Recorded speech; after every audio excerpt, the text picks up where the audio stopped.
welcome back to our YouTube channel. Today we are here with our next class, that is from class 11th accounts. देखो आज की हम class जो start करने वाले हैं वो पहला चैप्टर है न्यूमेरिकल फ्रॉम 11th क्लास, पहला न्यूमेरिकल चैप्टर। लेकिन इस चैप्टर के जो बेसिक्स हैं या बेसिस है that is very different from your total accountancy. आपकी पूरी अकाउंटेंसी से ये ऑल टुगेदर डिफरेंट होने वाला है। कैसे? इसमें कोई भी डेबिट क्रेडिट का एस्पेक्ट इतना इम्पैक्टफुल नहीं है। यहाँ पर इसके खुद के एस्पेक्ट्स हैं, उस पर हमें वर्कआउट करना है। देखो चैप्टर का नाम है अकाउंटिंग इक्वेशन। अकाउंटिंग इक्वेशन ये पहला चैप्टर है जो आपका बेसिक है from 11th and it will go on up to CA foundation और सीएस फाउंडेशन और ICWA CPAs और जो भी आप कोर्सेज ऑप्ट करते हैं। तो ये चैप्टर यहाँ क्यों है? देखो ये चैप्टर बेसिकली आपका एक बैलेंस शीट इक्वेशन, मतलब कुछ बुक्स में इसका नाम दिया गया है तो आप वो भी जान सकते हैं। इसके जरिए आप अपनी जो 3 टर्म्स हैं एसेट, लायबिलिटीज एंड कैपिटल, उसको इक्विवेलेंट करके देखते हैं। मतलब अगर मैं कोई पैसा इन्वेस्ट कर रहा हूं बिजनेस में प्लस मेरी जो सारी डेट्स हैं क्या वो मेरे एसेट्स के इक्वल है। तो हम शुरू करते हैं अपना ये आज का चैप्टर। देखो अकाउंटिंग इक्वेशन, पहले मीनिंग देख लेते हैं। It is a mathematical equation. ये एक मैथमेटिकल इक्वेशन है which shows that the assets of a firm are equal to the sum of its liabilities and the capital. जो आपकी एसेट्स हैं वो आपके कैपिटल प्लस लायबिलिटीज के इक्वल होनी चाहिए at every cost, at every condition. Is this clear? By contributed by the owner. अब ये सारा है किसका? आपके ओनर का, या जो भी आप हैं, मतलब जो भी उस फर्म के या बिजनेस के ओनर। Is that clear? अब देखो ये तो डेफिनेशन है, मीनिंग है, इसका इतना इम्पैक्ट है नहीं डेफिनेशंस का, मीनिंग का। लेकिन अगर आपको चैप्टर जैसे अब जैसे आप ये मीनिंग देखते हैं तो यहां से जो इस चैप्टर की इक्वेशन है या जो चैप्टर का कंटेंट है वो यही से आपको प्रोवाइडेड हो जाएगा। कैसे? देखो in short we can say that, in very short we can say that. अब इसकी जो मेन पार्ट इस चैप्टर का, जहां से आपको बहुत सारे न्यूमेरिकल्स जो आपको बेसिकली सॉल्व करने हैं वो इसी कंसेप्ट से सॉल्व करने हैं। क्या? पहली जो बेसिक वाली जो आपको बहुत याद रखनी है, पूरे चैप्टर में काम आएगी। Asset is equal to liabilities plus capital. Asset is equal to liability plus capital. This is your first equation और the basic equation of accounting equation. जब भी अकाउंटिंग इक्वेशन की बात आएगी तो आप सीधे टर्म्स में क्वेट करेंगे कि asset is equal to liabilities plus capital and that's it. इस इक्वेशन का यूज करके आप 2 चीजें तो फाइंड आराम से कर सकते हैं। अगर 3 टर्म्स हैं यहां पर, एसेट, लायबिलिटीज एंड कैपिटल, मैं एसेट हटा के सिर्फ लायबिलिटीज और कैपिटल आपको दे दूं तो एसेट फाइंड हो जाएंगी। मतलब 3 में से अगर आपको 2 नोन है तो तीसरी अननोन वाली आप फाइंड कर सकते हैं। वही अगले 2 फॉर्मुलेज हैं। अगर लायबिलिटीज गायब कर दी जाए तो आप एसेट्स में से कैपिटल माइनस कर दीजिए, आपकी लायबिलिटीज फाइंड हो जाएगी। If in case capital unknown है तो आप एसेट में से लायबिलिटीज माइनस कर दीजिए। So this was the overview of the chapter which we are going to start from now. ये इक्वेशंस आपको माइंड में रखनी है इस चैप्टर के रिगार्डिंग में। देखो बहुत इजी चैप्टर है, पहला चैप्टर है इस पर 11th, लेकिन बहुत इजी है। 1-2 बार आप प्रैक्टिस कर लीजिए, इक्वेशन याद रखिएगा, चैप्टर हद से ज्यादा आसान है। पहला चैप्टर न्यूमेरिकल बहुत इजी है और last chapter of your 11th accounts वो भी इजी है। This is accounting equation and that is accounts from incomplete records. और दोनों जो अकाउंटेंसी आप पढ़ने वाले हैं उनसे काफी हद तक अलग हैं, क्योंकि उस पे वो एलिमेंट्स यूज नहीं हो रहे हैं आपकी अकाउंटेंसी के जो बाकी चैप्टर्स इंक्लूड करते हैं, जैसे rule of debit and credit. वो ये चैप्टर और एंड दैट चैप्टर दोनों एक्सक्लूड करते हैं। तो यहाँ पर ये एक आपको एक एज होता है, जल्दी से आप फिनिश ऑफ कर सकते हैं और इन दोनों चैप्टर से क्वेश्चन फ्रेम जरूर होते हैं। ये चैप्टर आपका मिड टर्म में जरूर मिलेगा and that chapter 8 marks consist and confirmed वाला लिख लीजिए कि वो क्वेश्चन आना ही है आपके पेपर में। आने वाले स्टेज में उसको भी डिस्कस करेंगे, अभी तो बहुत सारे दिन पड़े। तो आज अब इसमें कुछ की पॉइंट्स मैंने मार्क कर दिए हैं। क्या? पहला है it is based on dual aspect principle. देखो किसी भी चैप्टर को हम जब भी पढ़ेंगे तो उसका हम प्रिंसिपल जरूर याद करते हुए चलेंगे, क्योंकि अगर आप एक साथ चाहें प्रिंसिपल्स याद करना तो वो थोड़ा सा टिपिकल हो सकता है, डिफरेंट मतलब आपको डिफिकल्टी आ सकती है। लेकिन हम अगर चैप्टर वाइज चलेंगे, अब जैसे अकाउंटिंग इक्वेशन चैप्टर में कौन सा प्रिंसिपल यूज हुआ है तो आप खट से बता देंगे कि डुअल एस्पेक्ट प्रिंसिपल। अब ये होता क्या है वो देख लीजिए। It simply means that your debit should be equal to credit. Your debit should be equal to credit. अब डेबिट क्या, अभी तो कहा कि इसमें भाई rule of debit and credit नहीं है, अभी बता रहे कि डेबिट और क्रेडिट इक्वल है। It simply resembles the asset and liabilities. जो आपकी ये इक्वेशन है इसी की रिजेंबलेंस वहां पर दी गई है। क्या एसेट का बैलेंस कैसा होता है, कमेंट में बताइएगा। लायबिलिटीज एंड कैपिटल का बैलेंस कैसा होता है, answer is known to you. कैसे, एसेट का बैलेंस हमारा डेबिट होता है, लायबिलिटीज एंड कैपिटल का बैलेंस क्रेडिट होता है, यानी कि हमारा हमेशा डेबिट क्रेडिट के इक्वल आना चाहिए। Point is clear. और यहां पर आप जनरली देखते हैं कि जो दोनों अमाउंट हो वो आपकी इक्वल होनी चाहिए, एंड दैट्स इट। डेबिट का अमाउंट जो भी हो वो आपका क्रेडिट के अमाउंट के इक्वल आना चाहिए। Next point, also known as balance sheet equation. कई बार क्वेश्चन पेपर में ये दे दिया फॉर्मुलेट बैलेंस शीट इक्वेशन, आपको छोड़ आए, बोले भाई हमें तो पता ही नहीं, आउट ऑफ सिलेबस दे दिया question. This is not out of syllabus, ये इसका सेकेंडरी नेम है या आप एक पार्ट ऑफ नेम कह सकते हैं कि balance sheet equation. I hope chapter का ओवरव्यू आपको पूरी तरीके से क्लियर होगा। अब इसके हम न्यूमेरिकल पार्ट पर मूव ऑन करते हैं, जहां से अब आपको प्रैक्टिस करना शुरू करें। तो शुरू करें। देखो, ट्रांजैक्शंस में बी ऑफ टू टाइप्स। शुरू करने से पहले मैं इतना उम्मीद करता हूं कि जो आपने हमारी पहली एक वीडियो थी बेसिक टर्म्स ऑफ अकाउंटेंसी वो आपने कवर कर ली होगी। वहां से आपको 5-6 चीजें जो उसमें बताई गई थी वो क्लियर होंगी। पहला एसेट्स क्या, एसेट्स वो सारी रिसोर्सेज जो आपको बेनिफिट देने वाली हैं। सेकंड वाज लायबिलिटीज, वो डेट्स जो आपको पे ऑफ करने हैं एज अ ओनर और as a business firm. Third was capital, it was the amount invested you by the owner in the business. Fourth, expenses, all the cost incurred during the production. Expenditure क्या था, comment में बताइएगा। Next was revenue, it was the amount generated from the trading, not from any other source. And एक और था transaction, तो हर वो event जो मनी मेजरमेंट में मॉडिफाई हो जाए वो ट्रांजैक्शन कहलाएगी। ट्रांजैक्शन क्या, आपका वो इवेंट जो मनी के टर्म्स में मेजर किया जा सके, या आपकी वो एक्टिविटी जो मनी टर्म्स में मेजर हो जाए वो आपकी ट्रांजैक्शंस कहलाएंगी। अब इस चैप्टर के accordingly they may be of two types. First one is affecting both sides, मतलब assets and liabilities plus capital, ये दोनों को एक साथ अफेक्ट कर रहा होगा, ऐसी भी कोई ट्रांजैक्शन होगी।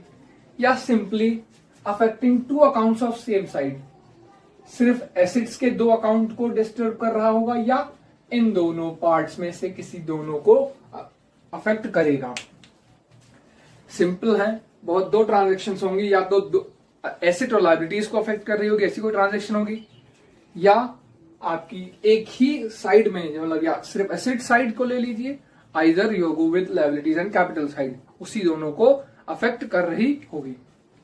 इस बेसिस पर कुछ टाइप्स मैंने निकाल ली इस चैप्टर में से। देखो, चैप्टर की थ्योरी आप पढ़ने बैठोगे तो बहुत लंबी है, उतना हमारे लिए जरूरी नहीं है। क्यों, इस चैप्टर का एक न्यूमेरिकल पिक होगा and that will B of इस बेसिस पे जब हम अब सीखने वाले हैं टाइप्स ऑफ ट्रांजैक्शंस में। तो सबसे पहली टाइप्स हैं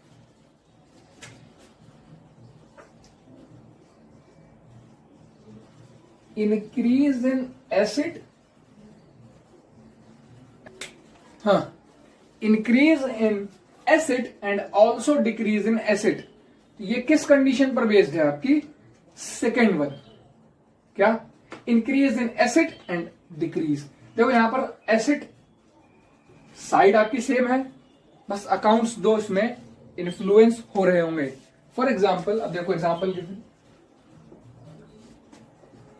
purchased goods for ₹10,000 on cash.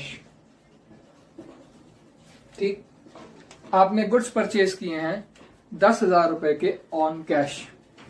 क्या होगा, आपका कैश का बैलेंस कम होगा, पेमेंट आप देंगे, and what will increase as per the resultant, आपका स्टॉक इंक्रीज होगा। ठीक, तो increase in asset and decrease in asset, this was the first basic term या बेसिक ट्रांजैक्शन जो आपको आगे आने वाले क्वेश्चंस में फेस ऑफ करनी पड़ेगी। आई होप सो क्लियर होगा ये फर्स्ट ट्रांजैक्शन। सेकंड देखिएगा,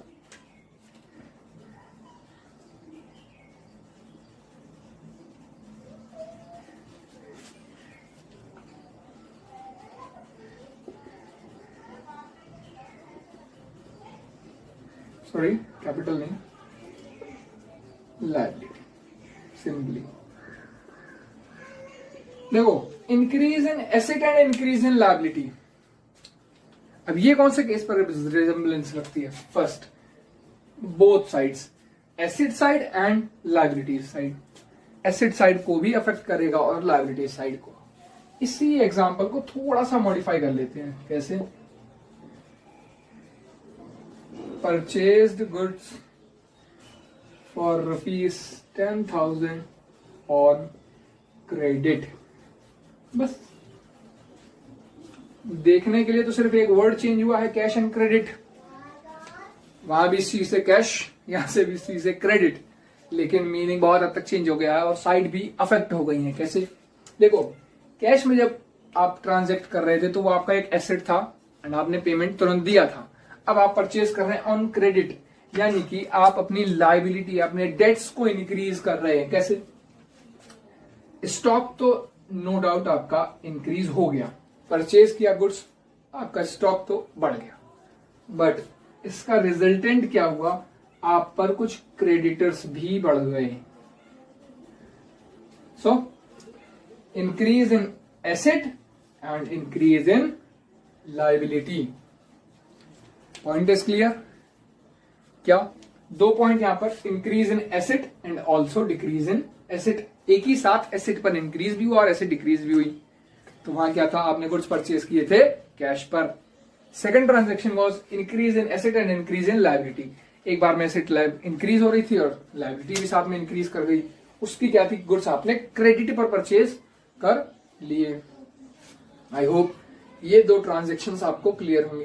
देखिए, हर पॉइंट को उसी टाइम क्लियर करते हुए चलना, क्योंकि आगे जब क्वेश्चंस आप करेंगे तो उसमें इन्हीं की पॉइंट्स का, बेसिक टर्म्स का आपको बहुत ध्यान रखना होगा कि कब कहां पर वो अमाउंट आपको प्लेस ऑफ करनी है। इंक्रीज इन एसेट, या नेक्स्ट ट्रांजैक्शन हमारी है इंक्रीज इन एसेट। आपकी एसेट इंक्रीज करेगी और सेम हैंड पे कैपिटल भी इंक्रीज कर रही होगी। कैसे? अभी देखो, हमने दो ट्रांजैक्शन की बात की थी, increase in asset and increase in, sorry decrease in asset, same side. एक थी increase in asset and increase in liability, other transaction. Next है increase in asset and increase in capital. देखो एग्जांपल बहुत प्यारा सा, एडिशनल कैपिटल इंट्रोड्यूस्ड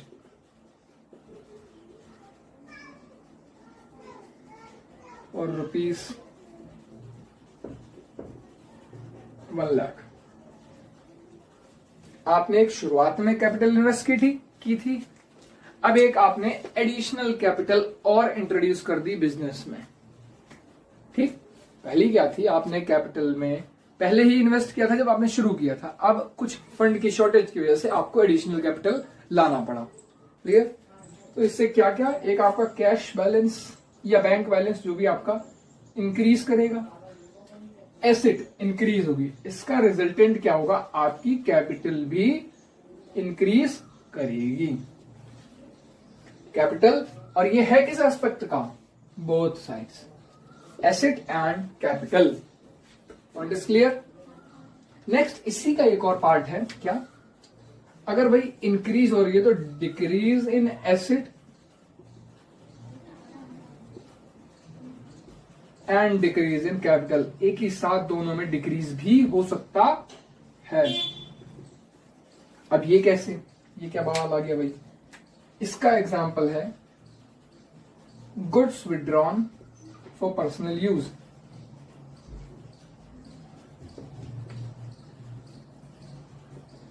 आपको कुछ अपने लिए गुड्स विड्रॉ करने पड़े पर्सनल यूज के लिए, यानी आपकी ड्राइंग्स हो गई। देखो, एक ड्राइंग होती है, एक ड्राइंग्स होती है। अकाउंटेंसी में हम ड्राइंग्स को कंसीडर करते हैं, ड्राइंग्स को, ड्राइंग को नहीं। ड्राइंग क्या होती है? वो जो आप आर्ट सीखते थे टिल 10th, वो ड्राइंग होती है। And in accountancy what are drawings? It is withdrawing cash और stock from business for personal use. वो ड्राइंग्स होंगी। यहां पर एस का बहुत ध्यान रखिएगा, ड्राइंग ना लिखकर ड्राइंग्स लिखना होगा। और ड्राइंग्स का मीनिंग क्या होगा? विड्रॉइंग कैश और गुड्स फॉर पर्सनल यूज। आप अपने यूज के लिए कुछ भी वहां बिजनेस से निकालेंगे, that will be known as drawings. Clear? Goods withdrawn for personal use, आपको कुछ गुड्स की जरूरत थी, पर्सनल यूज के लिए आपने निकाल ली। इसका इफेक्ट क्या होगा? आपका स्टॉक रिड्यूस हो रहा होगा। इवन इफ अगर आपने कैश भी निकाला होता तो वो भी रिड्यूस होता, निकाल लिया बिजनेस से आपने। इसका रिजल्ट क्या होगा? आपकी कैपिटल भी कम हो जाएगी। क्लियर? तो I hope third and fourth transactions are clear. क्या? Simultaneous increase in capital and asset और simultaneous decrease in asset and capital, जो ये दोनों टर्म्स थी। और दोनों किस पॉइंट, किस एस्पेक्ट से रिलेटेड हैं? First one, both sides of the equation. Clear? Shall we move on to the next one. देखो, दो ट्रांजेक्शंस और रह जाती हैं, बहुत जल्दी से वो भी देखिए। हाँ, तो दो ट्रांजेक्शन और रह जाती हैं। पहले क्या है? Decrease in asset with decrease in liability. आपकी कुछ एसेट डिक्रीज होगी with same decrease in liability. अभी देखो, हमने एक क्वेश्चन किया था, increase in asset and increase in liability, same उसी का रिवर्स ऑर्डर हम चला रहे हैं। क्या? Decrease in asset with decrease in liability. एक एग्जांपल है। अब भाई, आपने गुड्स परचेज किए थे, याद हो तो ट्रांजेक्शन में, क्रेडिट पर, कभी तो उसका पेमेंट करोगे। Same thing, payment to creditors. जब भी आप अपने क्रेडिटर्स का पेमेंट करोगे तो पेमेंट होगा कैश में, यानी कैश बैलेंस नीचे जाएगा। एंड इसका रिजल्टेंट क्या होगा? आपके क्रेडिटर्स भी डिक्रीज होंगे, क्रेडिटर्स का बैलेंस भी लेस करोगे। तो decrease in asset with decrease in liability. ये किस एस्पेक्ट पर है? First one, both sides. Clear? Last transaction जो है रेयर केस पर आती है, लेकिन अगर क्वेश्चन टिपिकल करना हुआ तो ये ट्रांजेक्शन बहुत हद तक इंपॉर्टेंट बन जाती है। कैसे? Increase in one liability with the other increasing. एक ही साथ दोनों लायबिलिटीज इंक्रीज कर रहे हैं। इसका बहुत सिंपल सा एग्जांपल है बिल्स ऑफ एक्सचेंज। ये पॉइंट आगे आने वाले चैप्टर्स में आपको डिस्कस करेंगे। अभी इसका ऐसा इतना कोई यूज नहीं है, बस कैसे है वो बता देता हूं। कोई भी आपको क्रेडिटर्स को पेमेंट करना था, आपने एक बिल एक्सेप्ट कर लिया, मतलब क्रेडिटर्स का बैलेंस डिक्रीज करके बिल का बैलेंस भी डिक्रीज हो गया, या बिल का बैलेंस बढ़ा दिया। आपने क्रेडिटर्स का बैलेंस नील किया, क्यों? एज सच आपने पेमेंट कर दी, एक बिल आपने बना लिया। और इंक्रीज क्या कर लिया? आपने एक अपना बिल पेबल। बहुत देखो सिंपल सा एग्जांपल है। आपके क्रेडिटर्स थे कुछ 10,000 रुपए के, मान लेते हैं, अभी बता रहा हूं, लेकिन इसका एक पर्टिकुलर चैप्टर है बिल्स ऑफ एक्सचेंज, उसमें और डिटेल से इसको देखेंगे, लेकिन बात आ गई तो थोड़ा सा डिस्कस कर लेते हैं बहुत जल्दी से।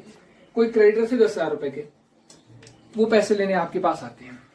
आप बोले भाई साहब वही हमारे पास पैसे नहीं है। हाँ, आप एक बिल ड्रॉ कर दीजिए मेरे ऊपर, 3 महीने का, 4 महीने का, या जो भी ड्यूरेशन है, मैं आपको उतने मंथ्स के बाद पैसे दे दूंगा। बिल की खासियत और होती है, आप जिसने बिल ड्रॉ किया है वो चाहे तो उस बिल को डिस्काउंट करा सकता है बैंक से, बाद में बैंक उससे पैसा लेती रहेगी।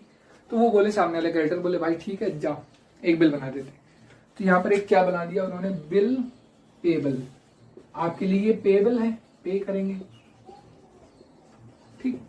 तो क्रेडिटर्स का बैलेंस आपने डाउन कर दिया, मान लिया आपने कि मैंने पेमेंट कर दी। और दूसरी लायबिलिटी क्या बना दी आपने? एक बिल पेबल आपने अपने लिए सरगर्दी कर ली। तो आई होप ये 6 ट्रांजेक्शन्स आपको पूरी तरीके से क्लियर हैं। एक बार रिकैप कर लीजिए, यहाँ पर ट्रांजेक्शन रिफ्लेक्ट हो रही होंगी। क्या? पहली थी increase in asset and decrease in asset, second was increase in asset and increase in liability, third increase in asset increase in capital, fourth decrease in capital with decrease in asset, fifth decrease in asset with decrease in liability, and last one increase in liability with increase in liability. Clear? I hope so clear. अब हम अपना numerical start करते हैं. So before starting our numericals हमें कुछ की points पर भी ख्याल रखना है, जैसे कि हमारी कुछ ट्रांजेक्शंस कैश होंगी या क्रेडिट होंगी. बहुत कंफ्यूजन होता है और काफी हद तक रह जाता है, तो उसको हम पहले क्लियर कर लेंगे कि हमारी सारी ट्रांजेक्शन का मैं क्लासिफिकेशन आता हूँ. अभी जैसे हमने पीछे 6 ट्रांजेक्शन को क्लासिफाई किया, वो हमने अकाउंट्स को डिस्कस किया. अब यहाँ पर उस ट्रांजेक्शन को आइदर वो कैश है या क्रेडिट, बहुत ज्यादा कंफ्यूजन होता है, तो इसको पहले ही क्लियर कर लेते हैं. कैसे? रिगार्डिंग कैश, देखो अगर कभी भी किसी इनकम या एक्सपेंस का कोई भी ट्रांजेक्शन आता है, इनकम या एक्सपेंस कौन से? रेंट पेड, सैलरी रिसीव्ड, ऐसे करके कोई भी इनकम से रिलेटेड या एक्सपेंस से रिलेटेड कोई भी ट्रांजैक्शन आपको कहीं भी दिखती है, आंखें बंद करके उसको मान लीजिएगा cash transaction. That will always be cash transaction. चाहे उसमें कुछ भी लिखा हो, simple rent paid to Mohan आता है तभी वो कैश है, सिर्फ रेंट पेड है तभी वो कैश है. अब अगर आपको वो इनकम या एक्सपेंस कुछ भी जनरेटेड दिख रहा है तो वो सिंपली आप कैश ट्रांजैक्शन ट्रीट करेंगे. Is that clear? इनकम या एक्सपेंस से रिलेटेड कोई भी ट्रांजैक्शन सिंपली कैश ट्रांजैक्शन कहलाएगी. आई होप कैश या इनकम एंड एक्सपेंस का क्लियर होगा. अब सबसे बड़ी दिक्कत जो आती है वो है purchase and sale of goods में. वहां पर कभी किसी का नाम दिया है, नहीं दिया है, कैश वर्ड यूज किया है, नहीं किया, तो उसका देखिए. सबसे पहला, if name of person is given, मान लेते हैं पर्सन का नाम भी दिया है अलॉन्ग विद वर्ड कैश, और कैश भी लिखा है, तो आप उसको कैश ट्रांजेक्शन ट्रीट करेंगे. कैसे? मान लेते हैं purchased goods from Ram on cash. Purchased goods from Ram on cash, आपने राम से गुड्स परचेज किए ऑन कैश. बात खत्म. राम से गुड्स परचेज किए हैं ऑन कैश, तो ये कैश ट्रांजैक्शन है. क्यों? यहां पर वर्ड कैश का बहुत बड़ा मीनिंग है. क्लियर? अगर सिर्फ नाम दिया है पर्सन का, परचेज गुड्स फ्रॉम राम, तो ये आपकी एक क्रेडिट ट्रांजैक्शन होगी. अगर नाम दिया जैसे परचेज गुड्स फ्रॉम राम, तो ये आपको क्रेडिट ट्रांजैक्शन मानना है, मतलब इसमें पैसे का इन्वॉल्वमेंट नहीं है. If nothing is mentioned then you have to treat it as cash transaction. अब वहां सिर्फ इतना लिखा है परचेज्ड गुड्स, ना नाम दिया ना कैश दिया, बोले सब हटा दो, तो वो क्या होगी? वो आपकी कैश ट्रांजैक्शन होगी. क्लियर? तो ये 4 पॉइंट्स याद रखिएगा. बहुत जल्दी से रिमाइंड कर देता हूं. इनकम और एक्सपेंस पर अगर आते हैं तो वो हमेशा कैश ट्रांजैक्शन होगी, आपको कैश से लेस करना होगा. नाम दिया है विद वर्ड कैश दिया है तो आपकी कैश ट्रांजैक्शन है. नाम सिर्फ दिया है तो वो क्रेडिट है, कुछ नहीं दिया तो वो कैश है. I hope things are very clear. To move on our first numerical of this chapter. देखो आपकी स्क्रीन पर अभी क्वेश्चन फ्लैश हो रहा होगा, उसको बहुत ध्यान से देखिएगा. क्वेश्चन इस साइड में मैंने लगा लिया है, अब आप यहां से इसको रेफर करते रहिएगा. सबसे पहले इसका फॉर्मेट देख लेते हैं. देखो फॉर्मेट बहुत सिंपल है, कुछ भी आपको इतना टिपिकल नहीं है, बस सिंपल लाइनें ही खींच लेनी है.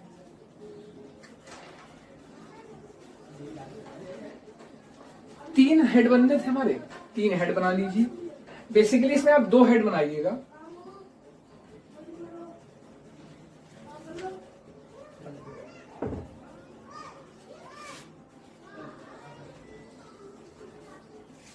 इसके सब पार्ट्स कर, मतलब आप यहां पर ये आपका एसेट्स प्लस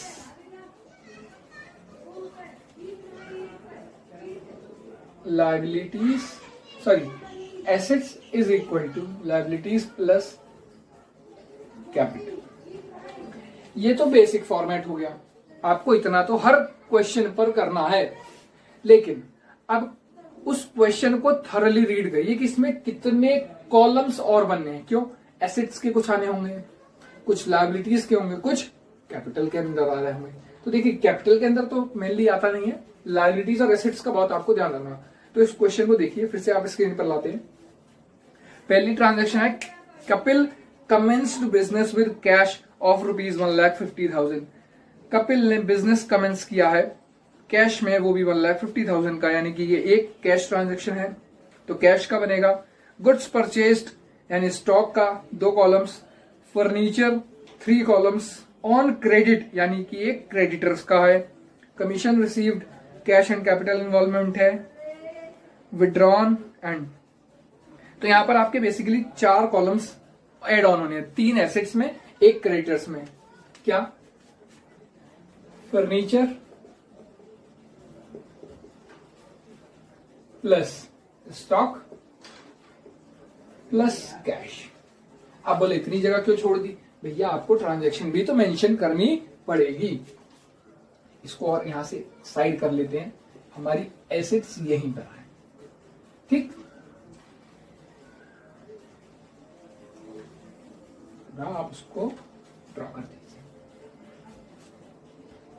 अब आप इसको प्लस में रखिए, आइदर इसका भी शब्द डिवीजन कर दीजिए। हम इसमें, और इधर एक क्या? क्रेडिटर्स, ठीक। प्लस आपकी सिंपली कैपिटल, इसको आप इस कॉलम में फिट कर दीजिए। थोड़ी लाइंस ऊपर नीचे हो रही होंगी, इतना आने वाली वीडियोस में इसको भी ठीक कर लिया जाएगा। देखो शुरू करते हैं पहली ट्रांजैक्शन से।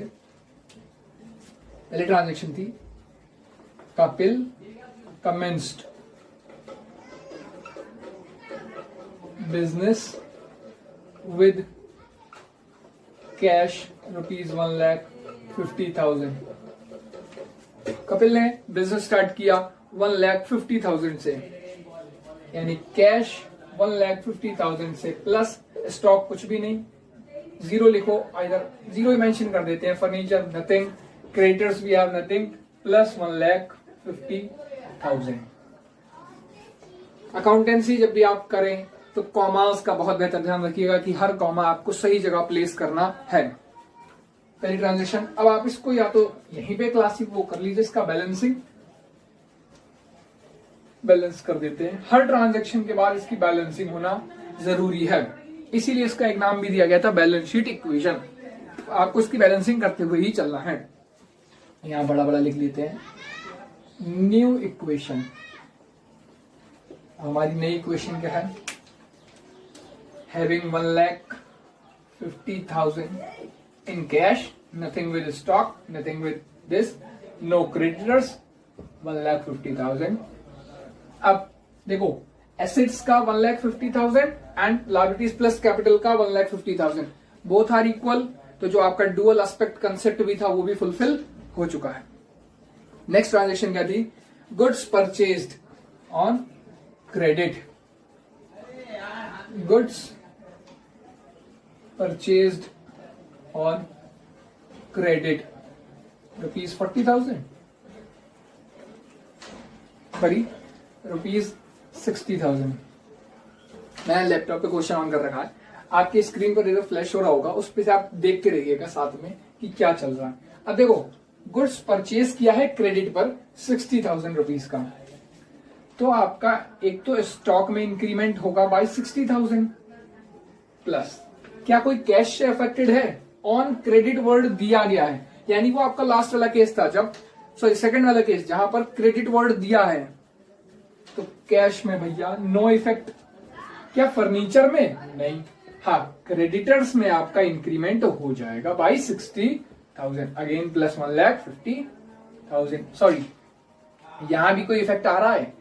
नल, तो 0। अब आपको फिर से इसकी बैलेंसिंग करनी पड़ेगी। फॉर्मुलेट करिए अपनी न्यू इक्वेशन।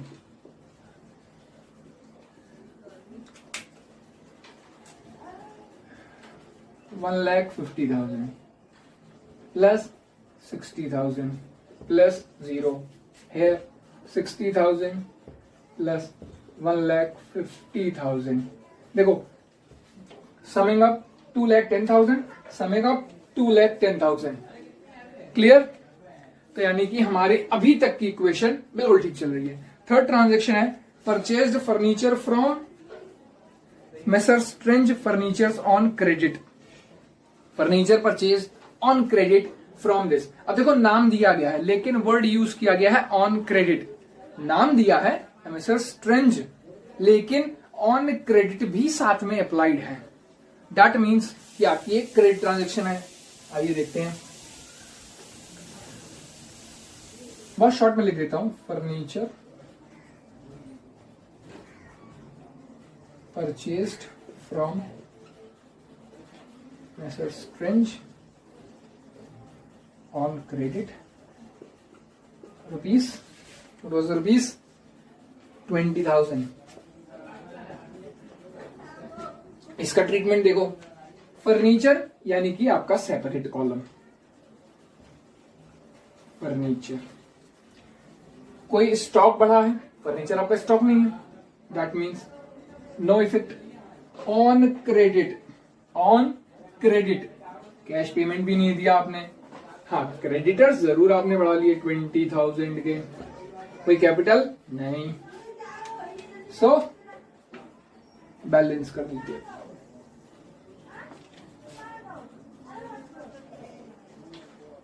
न्यू इक्वेशन, अब आपकी नई इक्वेशन फॉर्म होगी 1,50,000 plus 60,000 plus 20,000। Clear?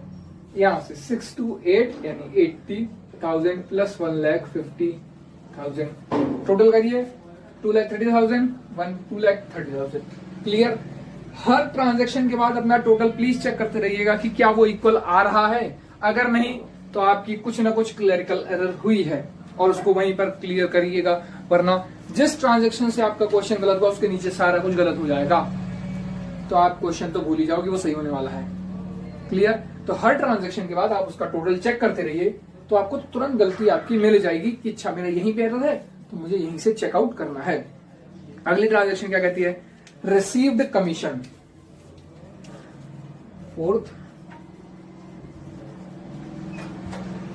Received commission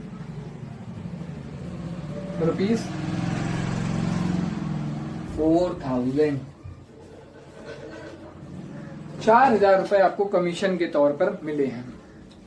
commission क्या है? आपकी इनकम। अब इनकम क्या बताई गई थी कि हमेशा वो एक कैश ट्रांजैक्शन ट्रीट की जाएगी, यानी कि आपको 4,000 रुपए कैश मिला। क्लियर? क्या कोई स्टॉक इंक्रीज हो रहा है? नहीं। क्या कोई फर्नीचर इंक्रीज हो रहा है? क्या कोई फर्नीचर क्रेडिटर्स इंक्रीज या डिक्रीज हो रहा है? नहीं।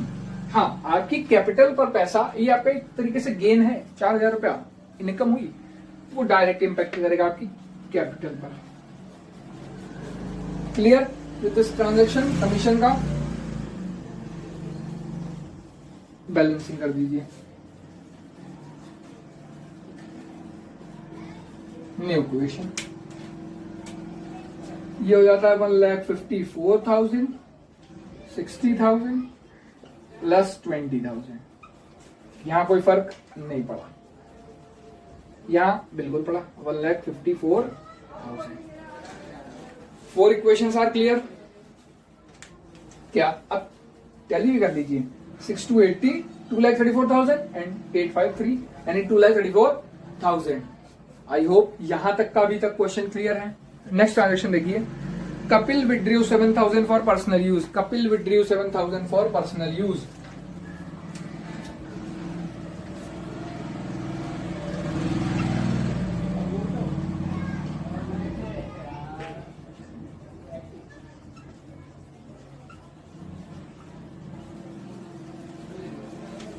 कपिल ने 7,000 रुपए पर्सनल यूज के लिए निकाल लिए।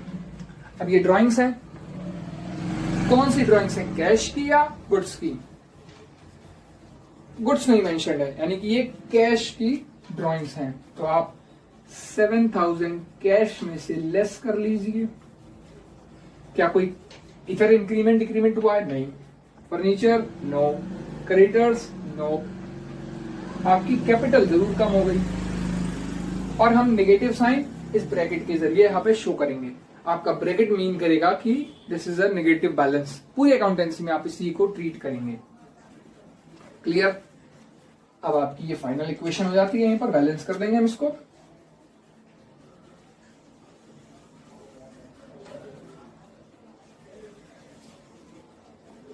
इन्हें हटा देते हैं, इनका कोई काम नहीं रहा। क्या फाइनल इक्वेशन क्या कहती है? फाइनल इक्वेशन यहां से 7,000 लेस कर लीजिए तो 1,47,000 plus 60,000 plus 20,000 and 80,000 plus 7,000 less करिए 1,47,000। आई होप आपको ये पूरा क्वेश्चन समझ में आ गया होगा। देखो बहुत कुछ की पॉइंट्स और बता देते हैं जल्दी से। हर ट्रांजैक्शन के बाद आपको एक नई इक्वेशन फॉर्म करनी है और उसी को फॉर्म करते वक्त आप उसका टोटल भी चेक कर लीजिएगा कि क्या उसका टोटल आपके टोटल से मैच कर रहा है, और उसके बाद फाइनल बैलेंस लिख दीजिएगा। और चाहें तो आप नीचे एसेट्स का बैलेंस इज इक्वल टू इसका बैलेंस एक साथ लिख दीजिएगा। कैसे? आपकी assets is equal to liabilities plus capital, यही तो आप लिखेंगे, यानी कि 6 4 10 2 लाख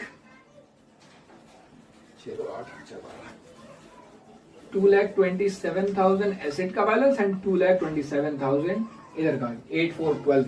बिल्कुल, यानी कि आवर इक्वेशन इज करेक्ट। हमारा डेबिट और क्रेडिट इक्वल है।